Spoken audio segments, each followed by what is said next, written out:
The evening shift was drawing to a close at the Pine Valley Police Department. Officer Chen adjusted her collar, fighting back a yawn as she sorted through the day's paperwork. The precinct was quiet except for the gentle hum of fluorescent lights and the occasional crackle of radio chatter. She had just started dreaming about her comfortable couch at home when the call came in. Dispatched to Unit 247, the radio buzzed to life. "We have a welfare check request at 1542 Maple Grove Apartments." Officer Chen reached for her radio, stifling another yawn. "Unit 247 responding. What's the situation?" The dispatcher's voice carried an unusual note of concern. "Caller is Mrs. Rodriguez from apartment 4A, says she hasn't seen her elderly neighbor from 4B in several days. Reports unusual sounds and a smell." Something in the dispatcher's tone made Officer Chen sit up straighter. After 8 years on the force, she had learned to trust her instincts, and right now, they were telling her this wasn't going to be a routine check. As she grabbed her keys and headed for her patrol car, the dispatcher added more details. Mrs. Thompson, the resident in question, was 76 years old and lived alone, or at least that's what the neighbors thought. No family listed in their records, no emergency contacts that they could find. The drive to Maple Grove Apartments gave Officer Chen time to think. She had done countless welfare checks before, but they never got easier. In a city where people lived increasingly isolated lives, these calls were becoming more frequent. Sometimes she found seniors who had fallen and couldn't reach their phones. Other times, well, she tried not to think about the other times. The spring evening was unusually cool, with a light drizzle coating the city in a glossy sheen. Streetlights reflected off the wet pavement, creating halos of light that guided her path. As she drove, she noticed how the neighborhoods changed, from the bustling shopping district to the quieter, older residential areas where time seemed to move a little slower. Maple Grove Apartments came into view, a 3-story building that had seen better days. The brick facade was weathered, and the small garden out front looked neglected, with weeds pushing through cracks in the concrete. Yet there were signs of life and care. A few window boxes with bright flowers, a welcome mat here and there, children's bikes chained to the railing. Officer Chen parked her patrol car and took a moment to observe the building. 3rd floor, west side, she could see apartment 4B's windows. No lights on, but that wasn't unusual for this time of evening. What caught her attention was the pile of newspapers outside the door, visible even from the ground level. As she climbed the stairs, she could hear the normal sounds of apartment living. A TV show playing somewhere, the distant cry of a baby, someone cooking dinner. But as she reached the 3rd floor, these sounds faded into an unsettling silence. The hallway was long and narrow, with flickering fluorescent lights that gave everything a sickly pallor. Her footsteps echoed against the linoleum floor as she approached apartment 4B. The smell hit her first, subtle but distinct. Her hand instinctively moved to rest on her radio as she knocked on the door. "Mrs. Thompson, this is the police. We're here to check on you." Her voice was clear and professional, but gentle. No response. She knocked again, louder this time. "Police department. Mrs. Thompson, are you there?" The silence that answered was heavy with possibility. Officer Chen looked down at the newspapers. 5 days' worth, she counted. A small detail that often told a bigger story. She pulled out her phone and called dispatch for the building manager's number. Whatever was waiting behind that door, she knew this quiet evening shift had just become anything but routine. The weight of responsibility settled on her shoulders as she waited for the building manager to arrive. These moments were always the hardest, standing in the liminal space between not knowing and knowing, between hope and whatever reality waited on the other side of the door. In her mind, she began preparing herself for what she might find, all while holding on to the hope that Mrs. Thompson was simply away visiting relatives nobody knew about. But that smell told a different story. And in her 8 years of service, Officer Chen had learned that sometimes the most heartbreaking stories started with the simplest of calls. The building manager, Mr. Patel, arrived 5 minutes later, huffing slightly from climbing the stairs. His key ring jingled nervously as he approached, the sound echoing through the quiet hallway. Officer Chen noticed how his hands trembled slightly as he flipped through the keys. He'd done this before, and experience had taught him these calls rarely ended well. "I should have checked sooner," he said, his voice barely above a whisper. Mrs. Thompson always paid her rent on time. When it didn't come this month, he trailed off, finding the right key. The evening light filtering through the hallway window had taken on that peculiar golden quality that makes everything look like an old photograph. It cast long shadows across the worn carpet, creating dark shapes that seemed to reach toward them like grasping fingers. Before inserting the key, Officer Chen knocked one final time, louder than before. The sound echoed down the hallway, causing a neighbor's dog to bark in response. Still no answer from inside. The lock clicked open with a sound that seemed unusually loud in the quiet hallway. Officer Chen stepped back, her hand instinctively moving to rest near her flashlight. "Police department," she called out as Mr. Patel slowly pushed the door open. The apartment was dark, but the dying sunlight streaming through partially closed blinds created strips of golden light across the floor. The air that rushed out was stale, heavy with the weight of abandonment. Officer Chen pulled out her flashlight, its beam cutting through the shadows. The living room told the story of a life well lived but recently neglected. A collection of framed photographs lined the walls, their glass surfaces dulled by a thin layer of dust. They showed moments frozen in time: birthday celebrations, graduations, family gatherings. In each one, the same warm smile appeared, belonging to a woman who had clearly known how to find joy in life's simple moments. The kitchen to the right was tidy but showed signs of recent use. A tea kettle sat on the stove, and an empty mug waited patiently by the sink. A calendar on the wall was still turned to last month, its days marked with neat handwriting noting doctor's appointments and bridge club meetings. "Mrs. Thompson," Officer Chen called out again, moving deeper into the apartment. The beam of her flashlight revealed a small dining table set for two, complete with placemats and neatly arranged silverware. A layer of dust had settled over everything, like a delicate blanket of passing time. The television in the corner was off, but a TV guide lay open on the coffee table, certain shows carefully circled in red pen. A pair of reading glasses rested nearby, as if their owner had just stepped away for a moment and would return any second to continue planning their evening entertainment. As Officer Chen moved toward the hallway leading to the bedrooms, she noticed something odd. There were two distinct sets of dishes in the sink, one recently used, the other carrying that same layer of dust that seemed to coat everything else. It was a detail that didn't quite fit with the story of a woman living alone. The sound of movement from deeper in the apartment made both Officer Chen and Mr. Patel freeze. It was subtle, could have been the building settling, or perhaps a neighbor moving around upstairs, but Officer Chen's instincts told her otherwise. The hallway seemed to stretch endlessly before them, family photos lining both walls, creating an audience of frozen smiles watching their slow progress. A door at the end stood slightly ajar, and from behind it came the faintest sound of breathing. Officer Chen motioned for Mr. Patel to stay back. The floorboards creaked softly under her feet as she approached the partially open door. Her flashlight beam revealed more photographs on the walls, but these were different from the ones in the living room. They showed just two people, Mrs. Thompson and a younger woman with the same warm smile. The images progressed through years, showing the pair aging together, their smiles remaining constant even as time marched forward. The breathing sound grew more distinct as Officer Chen neared the door. It was labored, uneven, occasionally hitching in a way that made her heart tighten. She reached for her radio, keeping her voice low as she called for backup. Whatever waited behind that door, she knew this welfare check had just become something much more complex. Her fingers touched the door, and for a moment she hesitated. In that pause, she could hear the whole building breathing around her, the hum of distant conversations, the muffled sound of a television somewhere above, the eternal creaking of an old building settling into its foundations. All these sounds of life continuing as normal, while behind this door, she sensed, a very different story was waiting to be discovered. Officer Chen pushed the bedroom door open slowly, her flashlight beam cutting through the darkness like a knife. The hinges creaked softly, a sound that seemed to hang in the air for far too long.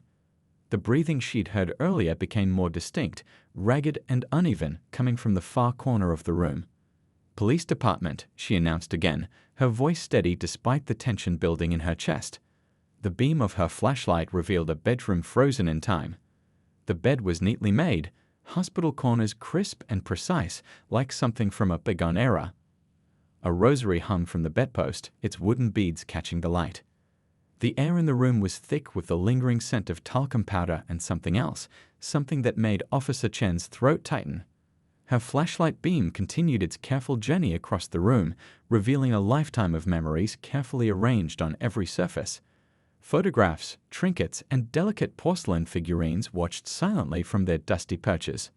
Then the light found her. In the corner, barely visible behind an old rocking chair, sat a woman.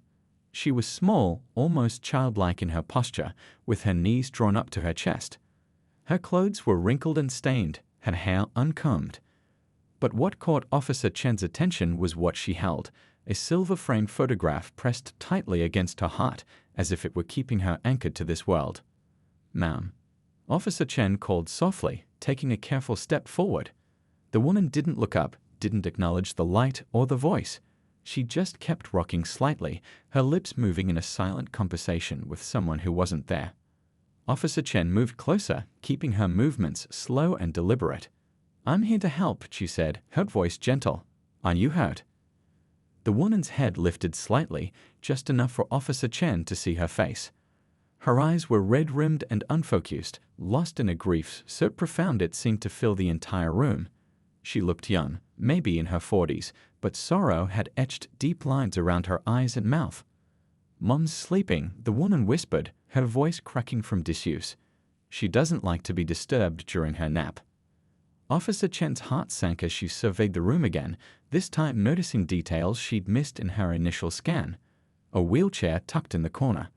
Prescription bottles lined up precisely on the nightstand. A stack of adult diapers still in their packaging. The signs of long-term care were everywhere. "Mr. Patel," Officer Chen called out, her voice carefully controlled. "Please contact dispatch and request medical assistance." She heard his footsteps hurrying away, the sound fading down the hallway. Turning back to the woman, Officer Chen knelt down, maintaining a respectful distance. "Can you tell me your name?" The woman's grip on the photograph tightened. "I'm the good daughter," she said, her voice trembling. "I take care of Mom. She needs her medicine at 6 o'clock. I can't be late with her medicine." Officer Chen glanced at her watch, 7:15 p.m.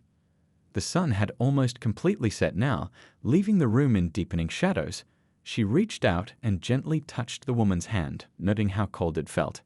"How long have you been sitting here?" "Mom's just sleeping," the woman repeated, but her voice wavered. "She's been so tired lately. She needs her rest." A tear rolled down her cheek, leaving a clean trail through the dust that had settled on her face. The sound of approaching sirens filtered through the window, their wail growing louder. The woman flinched at the noise, clutching the photograph even tighter. Officer Chen could see it now. A younger version of the woman and an elderly lady, both smiling at a garden party, their happiness preserved behind glass. "I promised," the woman said suddenly, her voice clearing for a moment. "I promised I'd never leave her alone." Her eyes met Officer Chen's, and for a brief moment they were sharp with clarity. "Who will take care of her if I leave?" The room filled with the red and blue lights from the emergency vehicles below, the colors dancing across the walls like a tragic light show. Officer Chen heard footsteps in the hallway, the paramedics arriving. But she didn't move, didn't break eye contact with the woman who had kept her vigil in this corner, watching over a mother who had already slipped away. "You've done a good job," Officer Chen said softly, feeling tears prick at her own eyes. "You've been a good daughter, but now it's time to let us help you." The woman's face crumpled, years of exhaustion and grief finally breaking through. The photograph slipped from her fingers, landing softly on the carpet between them. In the dim light, two smiling faces looked up at the ceiling, their frozen happiness a stark contrast to the heavy sorrow that filled the room. The paramedics worked quietly and efficiently, their movements gentle as they tended to the woman, who they learned was named Rita. Officer Chen stayed close, watching as they checked vital signs and spoke in soft, reassuring tones. The emergency lights continued their silent dance through the windows, painting the walls in alternating shades of red and blue. "I need to tell Mom about her medicine," Rita kept saying, her voice growing more urgent.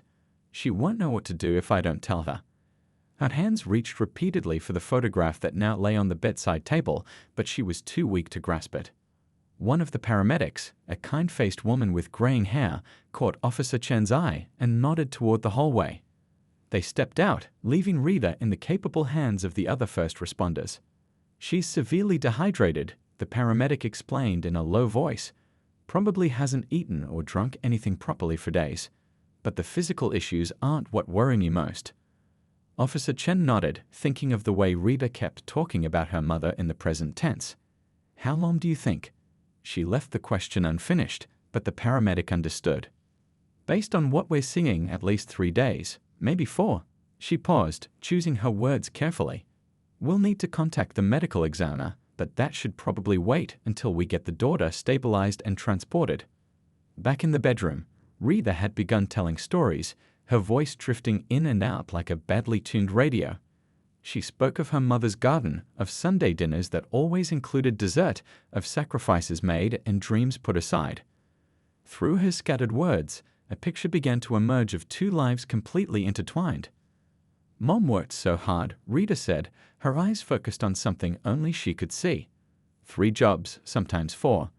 She cleaned houses during the day, worked at the grocery store in the evening, did alterations at night. All so I could go to college. Officer Chen sat beside Rita's bed as the paramedics prepared for transport. "That must have been difficult for both of you," she said gently. "I was going to be a teacher," Rita continued, her voice stronger now. "Mom was so proud when I got my degree. But then the headaches started and the voices." She twisted the hospital blanket between her fingers. "Mom said it was okay. She said we'd figure it out together." The story spilled out in fragments. Rita's promising career derailed by mental illness. Her mother, refusing to see her only child institutionalized, took early retirement to become a full-time caregiver. They lived quietly, getting by on a modest pension and social security, their world shrinking until it contained only each other. "People stopped coming by," Rita said, her voice dropping to a whisper. "They said Mom was enabling me, that she should put me in a facility. But she promised we'd always stay together." Her face crumpled. "I promised her the same thing." The paramedics began preparing for transport, their movements careful but purposeful. Officer Chen helped gather a few personal items: the silver-framed photograph, a well-worn prayer book, a small purse containing identification and insurance cards. As they were about to move Rita to the stretcher, she suddenly grabbed Officer Chen's hand. Her grip was surprisingly strong, her eyes clear and focused for the first time. "I knew," she said, her voice shaking. "I knew she was gone. But if I called someone, they'd separate us. And I promised her. I promised we'd stay together." Officer Chen felt tears prick at her eyes as she squeezed Rita's hand. "You kept your promise," she said softly. "You took care of her for so long. But now it's time to let others help take care of you." Rita's grip loosened and she nodded slowly, exhaustion evident in every line of her face. As the paramedics carefully transferred her to the stretcher, she kept her eyes fixed on the photograph they'd placed in her lap, the image of happier days preserved behind glass. The hallway that had seemed so dark and foreboding earlier now felt like a tunnel leading toward hope. Neighbors had gathered in doorways, their faces showing concern rather than the judgment Rita had feared for so long. Mr. Patel stood near the stairs, tears streaming openly down his face as he watched the procession pass. "The garden," Rita said suddenly as they reached the stairs. "Mom's roses. Someone needs to water them." Officer Chen caught Mr. Patel's eye, and he nodded in understanding.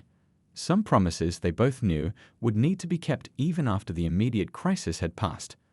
Sometimes the smallest acts of kindness, like tending a departed woman's roses, could help bridge the gap between what was and what would be. The hospital corridor buzzed with the usual controlled chaos of the emergency department, but Officer Chen barely noticed it.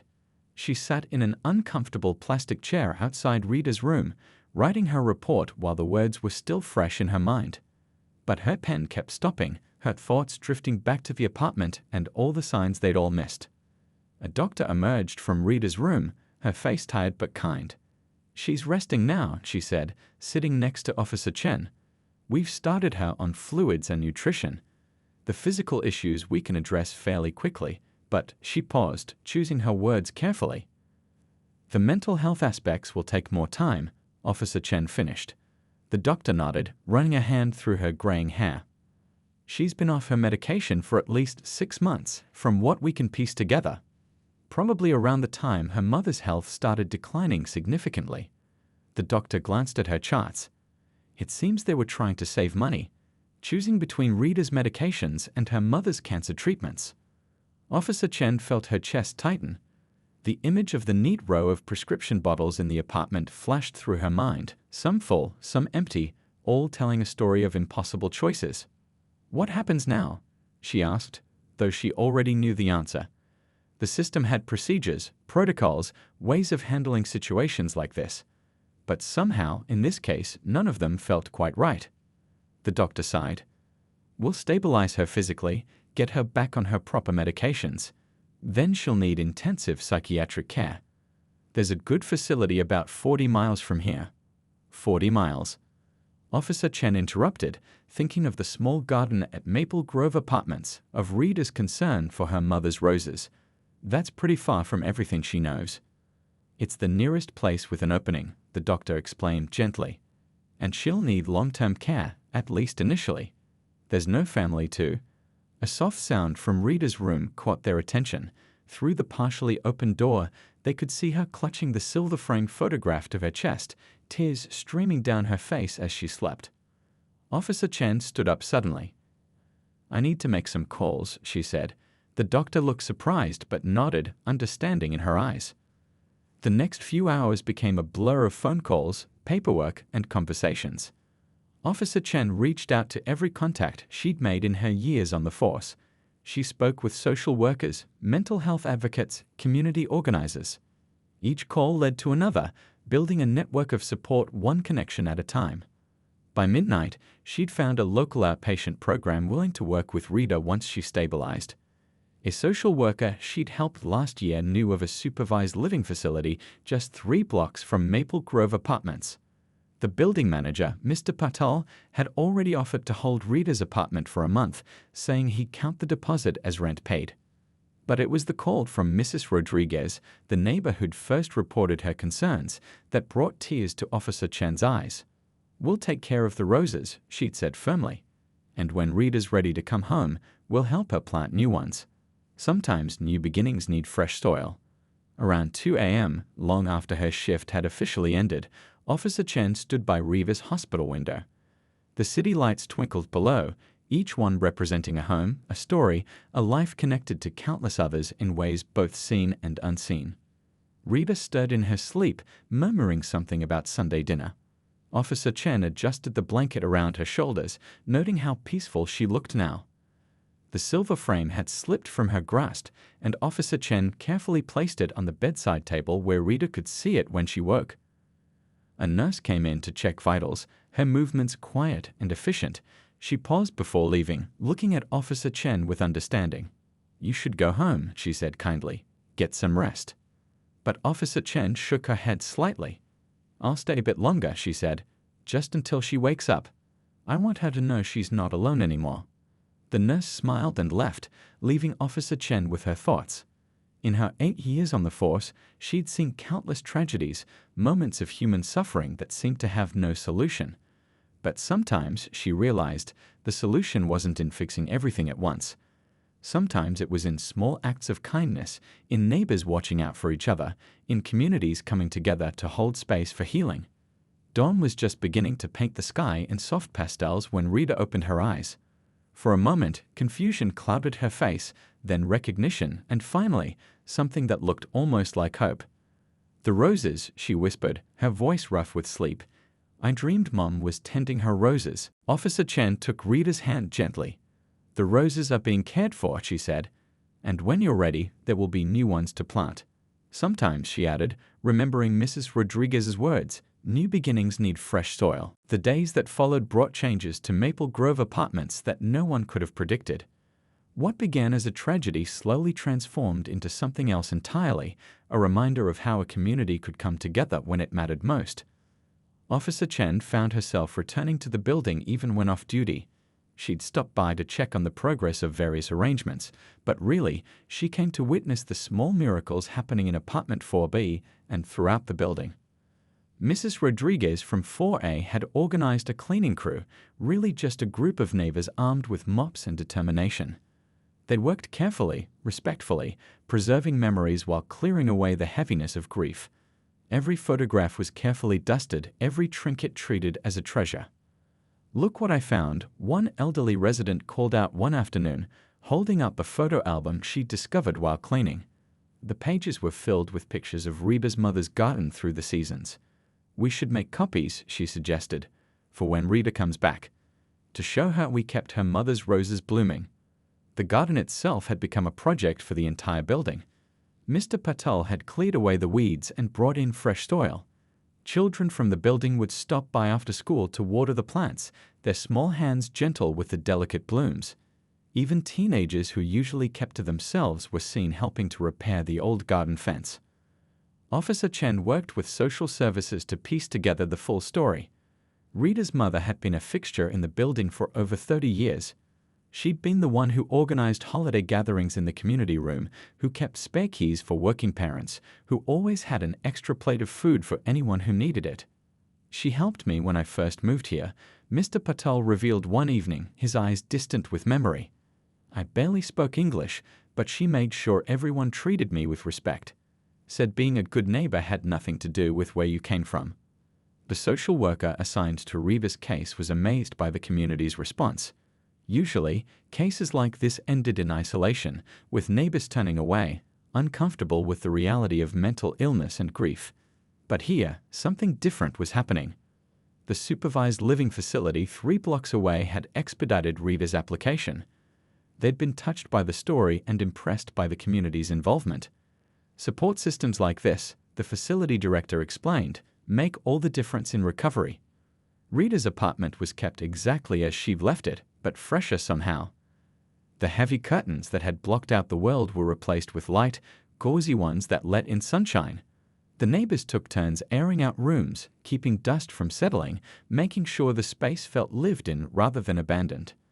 In the process of cleaning, they discovered more of Reba's story. College textbooks on early childhood education lined the shelves. Half-finished lesson plans spoke of dreams interrupted. But there were also moments of joy captured in photographs. Rita and her mother at community events, holidays, simple everyday moments made special by love. She was studying to be a teacher, Officer Chen explained to the social worker. Before the illness took hold, the social worker made a note, mentioning programs that helped people rebuild their lives, find new purposes that honored old dreams. The building's community room, rarely used in recent years, came back to life. Neighbors gathered there to coordinate their efforts, but also to share stories, to acknowledge their own role in what had happened. How they had seen signs but stayed quiet, how they had let 2 lives become invisible right before their eyes. "We can't change the past," Mrs. Rodriguez said during one such gathering, "but we can learn from it, we can do better." She had started a phone tree, making sure every resident, especially those living alone, got regular check-in calls. Officer Chen watched all this unfold with a mixture of hope and amazement. In her years on the force, she'd seen countless tragedies tear communities apart. But here, in this worn-down building with its creaky elevators and faded carpet, she was witnessing something remarkable, a community knitting itself back together, stronger at the broken places. 1 month after that first welfare check, Rita's hospital room was filled with cards and small gifts from her neighbors. Each one carried a message of welcome, of belonging, of community. The silver-framed photograph still sat by her bed, but now it had company, new pictures of her mother's roses blooming, of neighbors tending the garden, of life continuing with care and intention. The doctors were impressed with Rita's progress. The combination of proper medical care, community support, and the promise of a supervised but independent future had created a foundation for healing. She still had difficult days, still mourned deeply, but there was something else there now, a glimmer of possibility. 1 year had passed since that evening welfare check changed so many lives at Maple Grove Apartments. Officer Chen stood in the community garden, now twice its original size, watching as Rita carefully pruned her mother's roses. The autumn sun cast a warm glow over the scene, making the dewdrops on the petals sparkle like tiny diamonds. "They're blooming better than ever," Rita said, her voice steady and clear. The supervised living facility had worked with her doctor to find the right balance of medications, and with proper support, she'd made remarkable progress. She spent 3 days a week at the apartment complex now, tending the garden and slowly rebuilding her life. The community room had become a hub of activity, hosting regular meetings of the Neighborhood Watch program Officer Chen had helped establish. But it wasn't just about safety anymore. It had evolved into something much more meaningful. They called it the Neighbors Circle, a support network ensuring no one in the building ever felt invisible again. Mr. Patel had installed a bulletin board in the lobby where residents posted everything from prayer requests to grocery needs. Even the teenagers check it, he said proudly, pointing to a note where one of the young residents had offered to teach computer skills to elderly neighbors. Officer Chen's police work had changed too. She'd created a training program for other officers about recognizing signs of isolation and mental health crisis. Her presentation always began with the silver-framed photograph, Rita and her mother in happier times, and the story of how a community learned to see what had been right in front of them all along. "I have something to show you," Rita said, leading Officer Chen to a small plot near the roses. New sprouts were pushing through the soil, different flowers, ones Rita had chosen herself. Mom always said gardens need both old and new flowers to stay healthy. Like memories, I guess. The supervised living facility had helped Rita find purpose in small steps. She volunteered at a local elementary school, reading to children once a week. It wasn't the teaching career she'd originally dreamed of, but it was a way of sharing her love of learning that worked with her capabilities now. Mrs. Rodriguez had organized a photo wall in the lobby, displaying pictures of current and past residents. Rita's mother's photo held a central spot, her warm smile watching over the community she'd helped build. Beside it, new photos were added regularly, community gatherings, garden work days, simple moments of neighbors helping neighbors. "Sometimes I still talk to her when I'm gardening," Rita admitted, gently touching a rose petal. "The doctors say that's okay, as long as I remember what's real now." She paused, looking at the mix of old and new blooms. "I think she would be proud, don't you? Not just of the roses, but of everything." Officer Chen thought about all the changes she'd witnessed over the past year. The building's residents had created a meal train system, making sure anyone who needed help with food got it. They'd established a buddy system for doctor's appointments, so no one had to face medical challenges alone. Even the local pharmacy had started a prescription delivery service after learning about Rita's story. "Your mother built something special here," Officer Chen said, watching as children from the building ran past, stopping to wave at Rita. "You all just needed a reminder of how to keep it growing." The silver-framed photograph now sat in Rita's room at the supervised living facility, but it wasn't the only picture there anymore. New photos showed Rita with her neighbors, tending the garden, reading to children, living a life that honored her mother's memory while making space for new joys. The police department had taken notice of the changes at Maple Grove. They'd started implementing community outreach programs in other neighborhoods, recognizing that sometimes the best way to prevent tragedies was to build connections before they were desperately needed. As the sun began to set, Rita gathered a small bouquet of roses, some from her mother's plants, some from her new flowers. She did this every week now, sharing them with other residents who couldn't come down to the garden themselves. Each flower carried with it a piece of the story, a reminder that even in the hardest times, beauty could still bloom. Officer Chen watched as Rita moved through her evening routine, checking the community bulletin board, chatting with neighbors, being part of the world in her own way. The tragedy that had brought them all together had left its mark, but it wasn't the end of the story. Instead, it had become a beginning, a lesson about seeing each other, about reaching out before the silence grew too loud. As she headed back to her patrol car, Officer Chen glanced up at the old apartment building. Light spilled from every window, warm and welcoming. The roses in the garden swayed gently in the evening breeze, their fragrance a sweet reminder that sometimes the most important policing work wasn't about enforcing laws, it was about helping to rebuild the connections that kept communities whole.